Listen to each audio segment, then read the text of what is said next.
Hi folks, thanks very much for joining me for this week's river fly tutorial. In the vise is a small dry fly, so without further ado, let's get into it.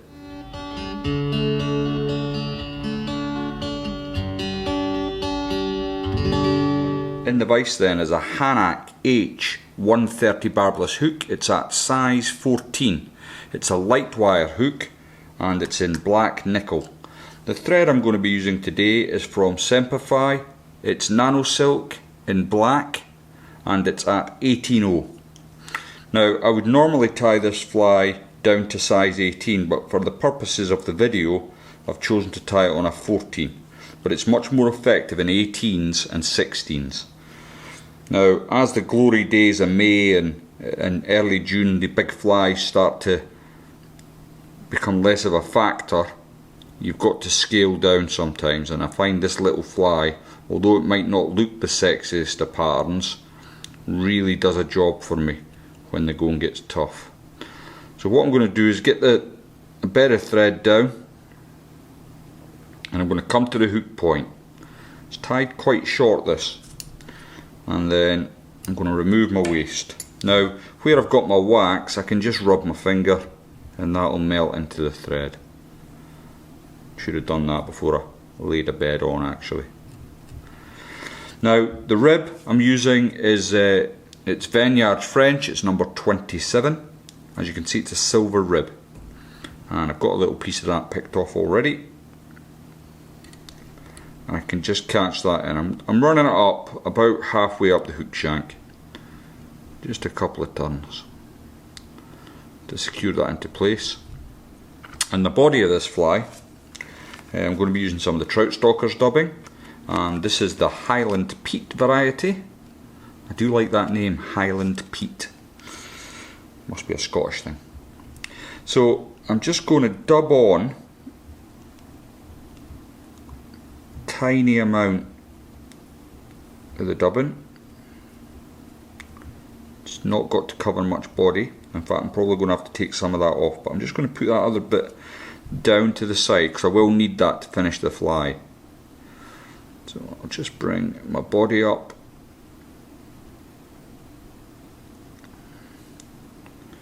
and I might just about get away with it.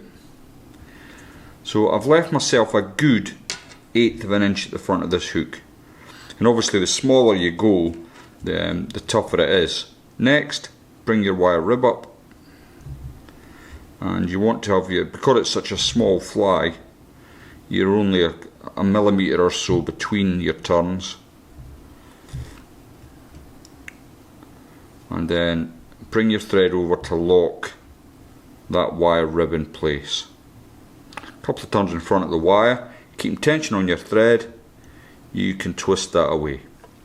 Now before I do anything else, I'm just going to come in with some tweezers and get rid of some of them really long fibres. I don't want the really long ones. I want the spikiness of the dubbing, but I don't want it overly spiky. Okay, next then, I'm going to be using some of this deer here. Now it's been dyed brown. I got it in a job lot from Rob Dennison, and I'll stick his website in the description. I think he dyes batches and then sells them off in lots, and I was lucky enough to get this brown one, which I really like. I've already cut some hair and put it into my stacker so I didn't have to bang the table, and then once you let it out, you can see the tips are all nice and married up. Grab the ends, and what I want with this fly is it's really small. Although it's a big hook, well, big-ish hook, size 14 is quite big for the rivers, but I've tied it really short, so I do not want the tips of my wing to come past the bend of my hook. So I think that's probably about right. I'm going to transfer it over to my left hand, and then just off camera I'm going to lean over my bin and cut away my waist. Now before I tie this in, just going to add a little bit of wax to my silk and then dress up the cut deer hair. And once I've got that trapped in with a couple of turns, I can come through the cut ends and just tidy all that up at the front here.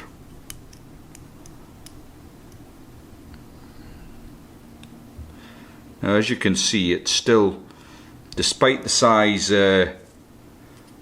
14, it's still quite a small fly. It's the total length is the length of the shank of the hook. And what I find actually is with this fly in particular, because I'm using the bigger hook, I get a lot better hookup rates than when I tie it down. So I'll just bring that up to where my deer hair is. Don't want the body, the wing moving there, sorry.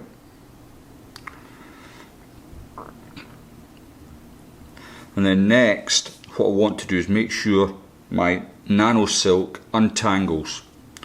Now, it's an 18/0 thread, which is really thin, but it's very strong. It keeps wanting to bend round there. I'm just going to have to educate it.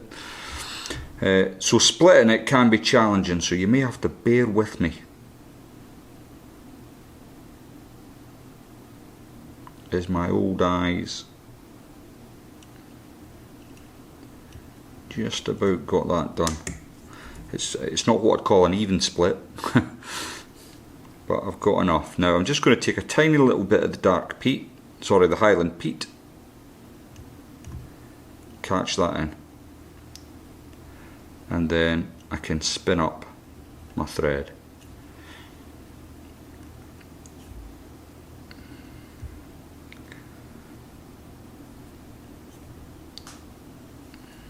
Now there's obviously, even I can see that I've got far too much dubbing on this brush at the moment. So what I'm going to do is come in with my fingers and just remove a good bulk of that. And I'm going to save the little bit, and that can go back in the packet because that'll do a whole other fly. Next, make sure your wing's in the right position, and then really, with the nano silk, you can really lock it down. It's amazing how they managed to get this so thin but so strong. And then once you've got that to the eye of the hook, you can then come in with your whip finish tool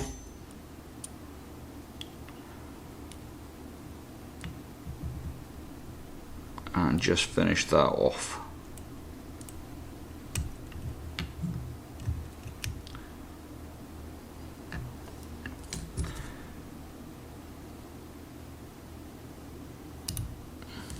Okay, so what we need just to secure that in place is a tiny touch of resin.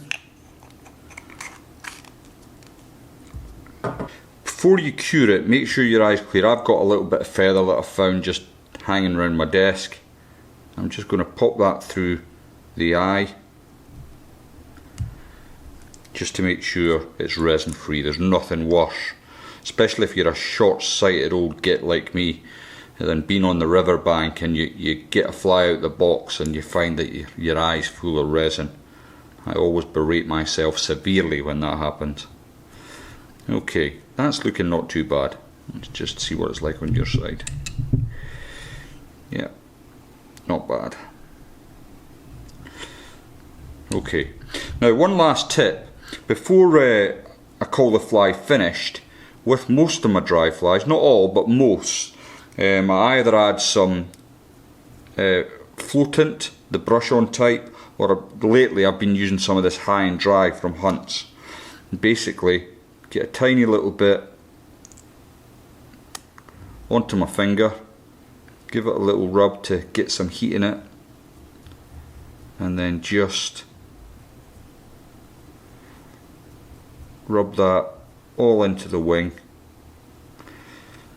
and the job is a good one. As I say, it's not the sexiest fly you'll see come off my vise, but it is very, very effective at this time of year. Thanks very much for watching. If you haven't subscribed to my channel yet, please think about doing so. It would mean a great deal to me.